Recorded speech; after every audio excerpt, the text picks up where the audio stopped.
मध्य प्रदेश का कौन सा मन है, मुझे बताएं कि मोदी जी का क्या बात कहना चाह रहे हैं। किसी के मन में कोई मोदी नहीं है। नहीं, मैं एक तो भोपाल में था नहीं, कल ही मैं लौट के आया हूँ। अपने मुशायरे पहले देखूंगा, मैं अपनी दुकान बंद करके दूसरे की दुकान के अंदर रोशनी करने क्यों जाऊँ। तो पहले जब आप जिस ज़माने का जिक्र कर रहे थे, उस ज़माने में या तो मैं अक्लमंद नहीं था, अब अल्लाह ने मुझे अक्ल दी कि आप तो के सियासी लोगों से खिदमत की बात मत कीजिए, सियासी लोगों से खिदमत की बात मत कीजिए कि 5 साल इन्हें कारोबार करना है। नमस्कार, स्वागत है नारद मुनि लाइव में और मैं हूं आपके साथ जुबैर कुरैशी। दोस्तों, आज हमारे साथ मौजूद हैं मध्य प्रदेश की शान, आन, बान और शान, जिन्होंने मध्य प्रदेश का नाम पूरी दुनिया में और पूरे हिंदुस्तान का नाम पूरी दुनिया में रोशन किया। जी, हम बात कर रहे हैं अंतर्राष्ट्रीय शायर श्री मंजर भोपाली साहब की। मंजर भोपाली साहब से आज हम जानेंगे मध्य प्रदेश में जो विधानसभा चुनाव हो रहे हैं, क्योंकि आप राजनीति से भी काफ़ी करीब से जुड़े हुए हैं, राजनीति को आपने करीब से देखा हुआ कि आखिर मध्य प्रदेश में जो विधानसभा चुनाव होने जा रहा है उसमें किस दल को सत्ता की चाबी मिलती हुई नज़र आ रही है और वो क्या पूरे उनकी नज़र में क्या है पूरा चुनाव को माहौल को लेकर। बहुत स्वागत है आप। स्वागत है, बहुत बहुत शुक्रिया आपका।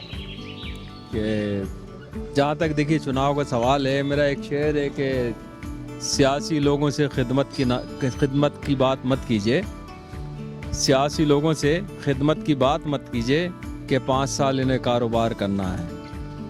ये कारोबारी नज़रिए से इलेक्शन लड़े जाते हैं। अब वो खिदमत खल्क का ज़माना तो गया।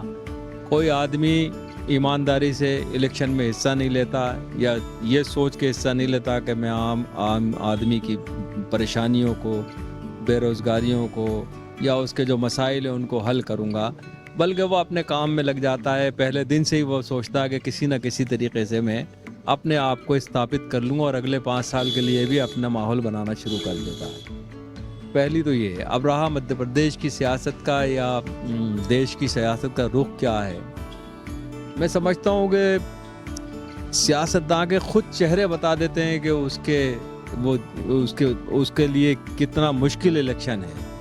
आप किसी भी सत्ताधारी कैंडिडेट से बात कर लीजिए, बड़े से बड़े इलेक्शन में आए हैं, मिनिस्टर तक के इस केंद्र के लड़ रहे हैं, मगर उनमें वो कॉन्फिडेंस नज़र नहीं आ रहा कि वो ये कह सकें कि हम जीत जाएंगे।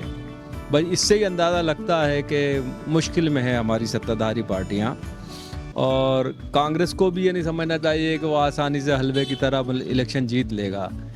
टफ इलेक्शन है, मगर सत्ता के लिए मैं समझता हूँ कि दोबारा कुर्सी पाना बहुत मुश्किल है।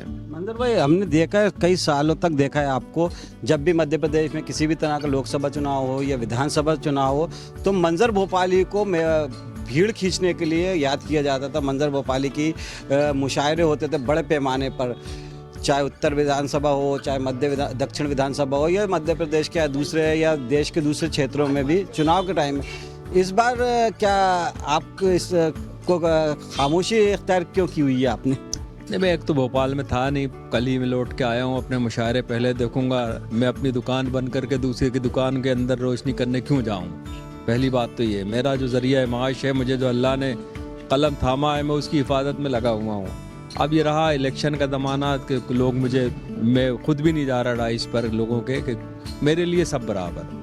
मैं जिस शहर में रहता हूँ ये मोहब्बतों का शहर है और सब मुझसे मोहब्बत करते हैं, मैं सबसे मोहब्बत करता हूँ, चाहे वे कांग्रेस के लोग हों या बीजेपी के लोग हों। हाँ, इसके अलावा मैं इंदौर, उज्जैन, रतलाम, बहुत सी जगह जाता हूँ और जाता रहूँगा। अभी आज ही तेलंगाना से आया था फ़ोन, यूपी में भी गया मैं पहले जब इलेक्शन हो रहे थे। मगर ये है कि ज़रूरी नहीं है कि आप इलेक्शन के डाइस पर ही नज़र आएँ, आप घर में बैठकर भी वो काम कर सकते हैं किसी कैंडिडेट के लिए जो उसके फेवर में हो सकता है।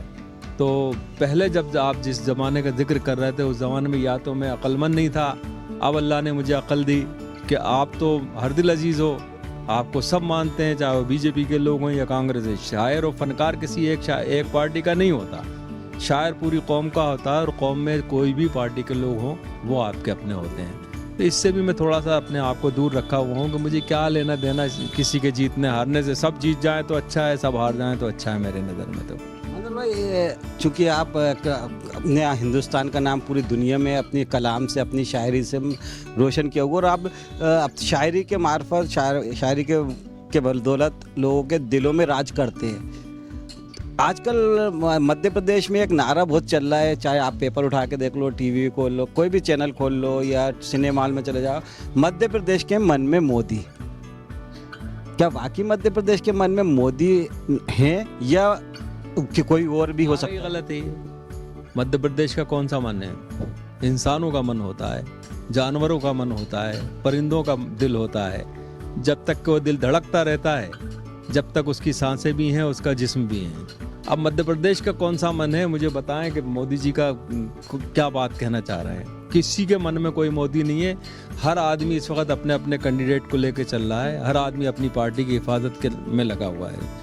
मोदी जी का कोई यहाँ जिक्र भी नहीं है। मैं तो नहीं समझ रहा कि इतना बड़ा कोई जिक्र हो। हाँ, जब लोकसभा का इलेक्शन आएगा उस वक्त मोदी जी भी होंगे, राहुल जी भी होंगे, अखिलेश जी भी होंगे, बहुत से लीडर सामने होंगे हमारे। वहाँ चयन करना हमारे लिए थोड़ा सा कठिन हो जाएगा। यहाँ तो हम अपने कैंडिडेट को जानते हैं कि भाई आरिफ अकील साहब उत्तर पश्चिम से लड़ रहे हैं, आलोक शर्मा लड़ रहे हैं, या आरिफ मसूद साहब लड़ रहे हैं, या फिर पीसी शर्मा लड़ रहे हैं, या समनानी लड़ रहे हैं। तो ये सवाल ही है, तो सब हमारे अपने लोग हैं, इनमें फैसला करना है। यहाँ मोदी साहब कहाँ से आ गए? मेरे मन में तो मोदी जी नहीं है इस वक्त। आखिर फिर मध्य प्रदेश के मतदाताओं के, मध्य प्रदेश की जनता के मन में कौन है, शिवराज या कमल?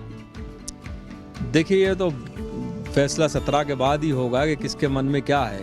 ये तो अल्लाह ही जानता है, हम कोई नजूमी तो है नहीं बता सके। मगर मेरे मन में तो ये है कि इस बार 18 साल से हमें मुक्ति मिल जाए तो बेहतर है। आखिरी सवाल, चूंकि आप आज उत्तर की विधानसभा की बात कर रहे हैं, उत्तर विधानसभा आज मध्य प्रदेश में सबसे हॉट सीट बना हुआ, चूंकि यहाँ से लगातार 30 साल से आरिफ अकील साहब विधायक रहे, और आरिफ अकील साहब की को कामयाब बनाने में आपकी भी कहीं ना कहीं बहुत बड़ी भूमिका रही है सालों से।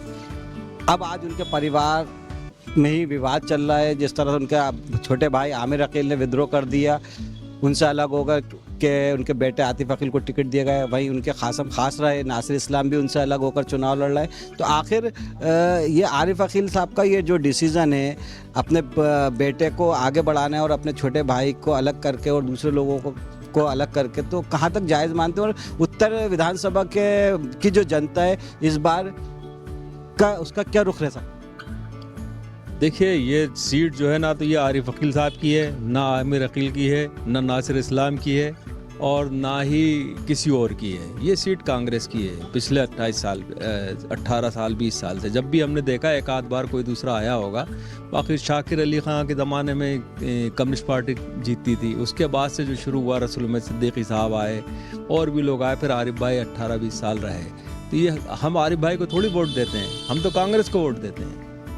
जब तक कांग्रेस है, मजबूर हैं लोग वोट देने के लिए, क्योंकि लड़ाई यहाँ कांग्रेस और बीजेपी की है। यहाँ परिवारवाद तो है ही नहीं। ठीक है, आमिर को बहुत अच्छा लीडर है, बहुत अच्छी गुफ्तगू करता है, बहुत अच्छी तकरीर करता है, बहुत सलाहियतें हैं उनमें, मगर सवाल ये आता है कि हम वोट किसको दें। यहाँ आके फंसता है मामला। तो मैं समझता हूँ कि रुझान बीजेपी और कांग्रेस का ही है।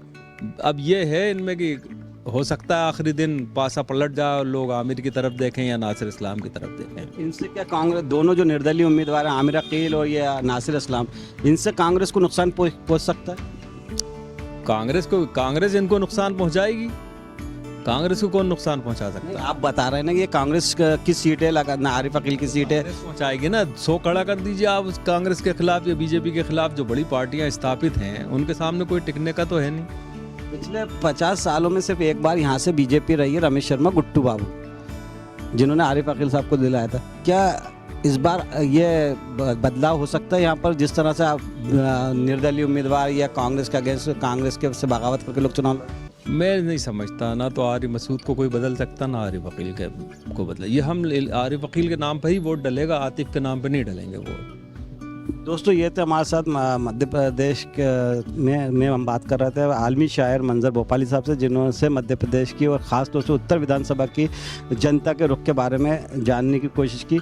आपको ये वीडियो कैसा लगा हमें अपनी राय कमेंट करके ज़रूर बताएं। देखते रहना नारद मुनि। नमस्कार, जय हिंद।